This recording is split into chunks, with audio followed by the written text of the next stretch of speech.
Thank you very much, Kathy. One of the best-known issues in Canada has been the issue of tar sands, and how do we take on this enormous resource, these very large companies, and a great deal of government support and U.S. support as well, coming from the South.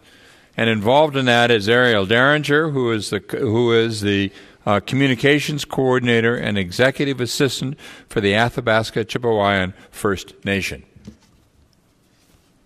You're on. Thank you very much. Thanks for being here. Iklanete. Dene sutlene ta Eriel Tseekwe Hushe. My name is Eriel Tseekwe, and in my language that means Thunder Woman. And my language is Dene or Dene Sutlene. The name Chipewyan or Chipewyan is actually a Cree word that was used to describe what we look like, and it means like pointy hats because we had caribou skins that made points at the end of our caps. But that's the colonial name that was given to us. I want to start today by first recognizing the Indigenous territories in which we reside on here today. And I want to thank the Indigenous tribes of Massachusetts and the, oh my God, I'm going to butcher their name, Wampanoag people. I'm really bad at other people's names and I feel really horrible. But I do want to recognize that we sit on the territories of Indigenous peoples, and those peoples have laid the foundations for where we are today. And I want to start my presentation by addressing Indigenous peoples wholly. This is a map created by the National Geographic Society, and it is actually a map of the world based on Indigenous tribes and territories. It's not a way we look at the world very often. And it's actually really unfortunate that we don't see the world this way, because many of us come from territories where there are recognized Indigenous peoples and Indigenous tribes. Right now, 5% of the global population is represented by Indigenous people. Roughly 370 million people in the world are identified as Indigenous peoples, as defined by the UN Declaration on the Rights of Indigenous Peoples. There are over 5,000 distinct groups in 90 different countries. They have their own political systems, their own languages, their own structures for education, health, and so on and so forth. What's really alarming about this fact is that there's roughly 5,000, but 5 years ago that number was 6,000. The languages and the groups that are disappearing at an enormous rate. What's really interesting about the facts of Indigenous peoples is that we occupy 22% of the world's land surface. That's in comparison to urban centers only occupying about 3 to 4%. And the land utilized for sustaining those areas is roughly about 10 to 15.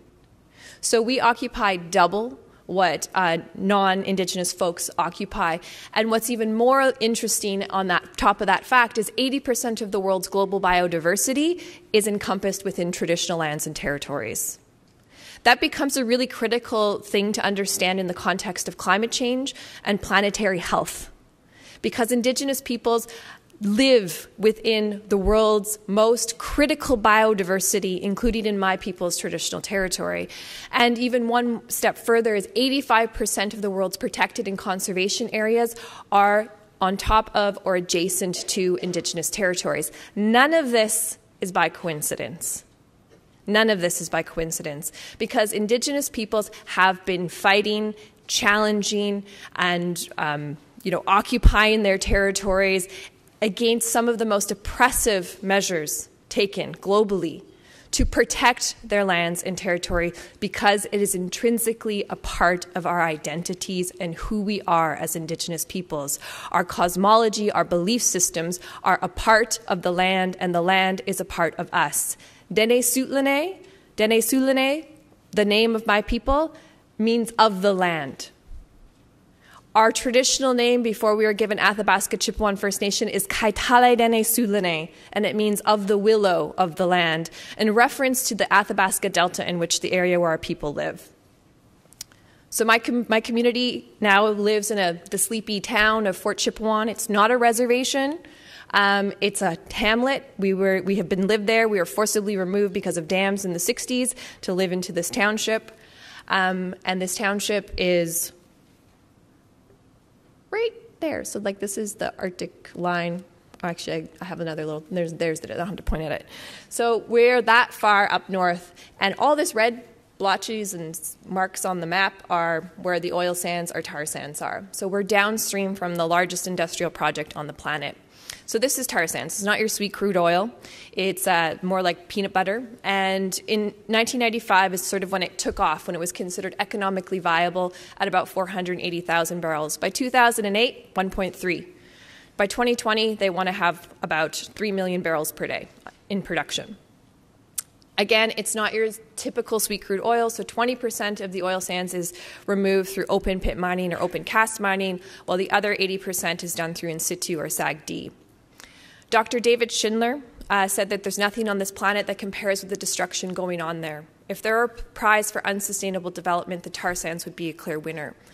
And I want to mention that we need more scientists like David Schindler to step up to the plate and stand alongside communities that are challenging some of the largest industrial projects on the planet.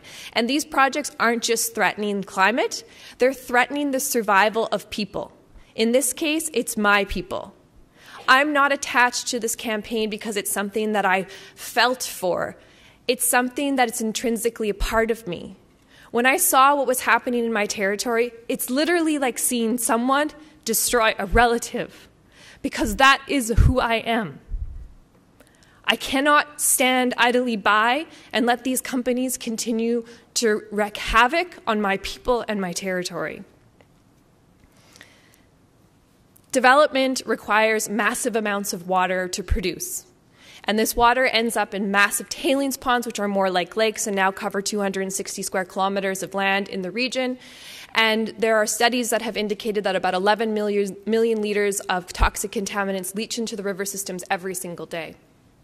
The land that's being removed for this industry, they refer to it as overburden. We refer to it as the Boreal Forest, our traditional territory. And more dirt has been moved than for the Great Wall of China, the Suez Canal, the Great Pyramids of Cheops, and the 10 largest dams in the world combined. In situ, or steam-assisted gravity drainage, is the 80% of how it's going to be removed from the ground. It's kind of like fracking, but like fracking like for a meth addict, because it's so intense and crazy because they're making it everywhere. So they superheat and they steam inject into the ground. Another set of pipes sucks up the sort of bitumen or the raw bitumen. But to give you an idea of how they're going to fragment and destroy the environment, this is the territory around Fort McMurray. Fort McMurray is up there. This is traditional territory of Cree and Dene people in the region.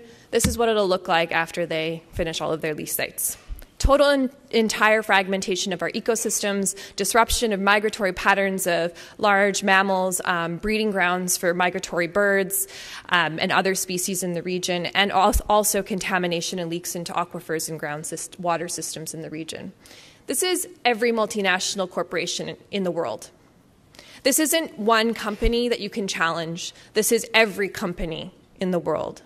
The people that are standing up and opposing these projects are small communities. My community of Fort Chipewyan, 1,200 people. 1,200 people are speaking out against the largest industrial project on the planet with interests from every multinational corporation in the world. The reason why it's called the largest project isn't because of the tar sands themselves, but because of the infrastructure that's associated with it, the massive pipelines and the refineries in the lower 48. And the fact that there are plans to continue this type of expansion and development of oil in other parts of the world. We cannot allow these projects to be considered viable, not for economic reasons or for the reasons for energy. We have to think about the human implications that are happening from these projects, which I want to touch on just a little bit before I get booted off. This is the Athabasca River system. It's the river that flows to our community. This is a tailings pond. This is pet coke, just laying on the shores. I don't have to explain this to you guys because you're all scientists. This river system literally is the water that our community drinks. It's the water that our fish swim in, that our ducks go in, that our animals drink from. It's our road, it's everything. It's the lifeline of our community, and this is just one project. There are currently 154 tar sands projects in Alberta. There are plans, there are 26 on the books now waiting for approval. And they want to they want to increase it by 40% by 2020. Before, Boreal Forests. Afterwards, equivalent land use capacity. This is what they call reclamation in our territory, less than 2%. The implications on climate are decreasing in our water systems where we can't access our traditional hunting grounds, 2014, 2015. The impacts on our lands and species, ducks land in the tailings ponds and die. 1,606 is the largest flock that died. Our fish, we're seeing enormous numbers of deformities, contamination, such high levels in a community that this is the main source of food and has been since time immemorial, fish. We have warnings in our community that now say that you should not eat fish if you are pregnant or under the age of 12, or you should limit your fish consumption to 1 fish a month. In addition to contamination, we have increase of poaching. This is a bison, and this bison was found beheaded in our territory. This bison could feed 4 families for an entire season, but instead somebody came in for trophy hunting because of this sort of regard or disregard for the land, or this ideology of man's domination over nature has become so pervasive in our territory and is an attempt to erase Indigenous ideologies of connectedness to the land. Climate change is going to impact all of us. Already we're seeing movements away from our ability to access our traditional foods, our traditional territory, making us reliant on food systems that we have to ship into our community, where a gallon of milk costs $17, $18, where a loaf of bread costs $8, where an apple, a singular, non-organic Macintosh apple is $5. All of this is leading to a lot of the things we've all heard over the last couple days: obesity, diabetes, autoimmune diseases, so on and so forth in our communities. And this is all I have to say about tar sands. Like, honestly.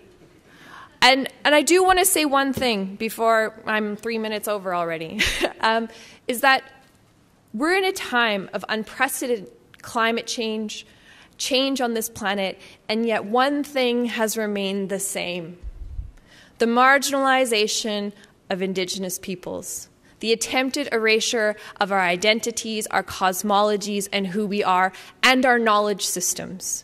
Yet at the international levels, we have recognition of our rights, our knowledge systems, our ability to self-determination and governance, and yet we continue to be marginalized on the sidelines. We do not have seats at the table determining how our lands and territories are used, how we'll be included in solutions that are being developed, and people don't understand that for centuries we have been systemically excluded and marginalized, and in some cases massive attempts of genocide have happened to our people. My ability to stand here today is a testament to the resiliency of Indigenous peoples, not just here in North America, but globally. We're still here, and we're still fighting for the protection and preservations of our lands and our ecosystems and our waterways, and the health and survival of our people. I want my children to know what it means to be Kaitale Dene Sutlene. And that's going to mean that the ecosystems in the Athabasca Delta need to be there. And my community is taking every avenue available by challenging within the legal systems, by participating in the regulatory systems, by asking for reform in the government, and by going out on the streets and protesting. There is not one single arrow that's going to solve this solution, but it's going to take all of us standing together to realize that we are all a part of the systems, that we are all Dene Sutlene. We are all of the land. Masicho. Thank you. Eriel, fabulous. Thank you. What? That was really great. Thank you.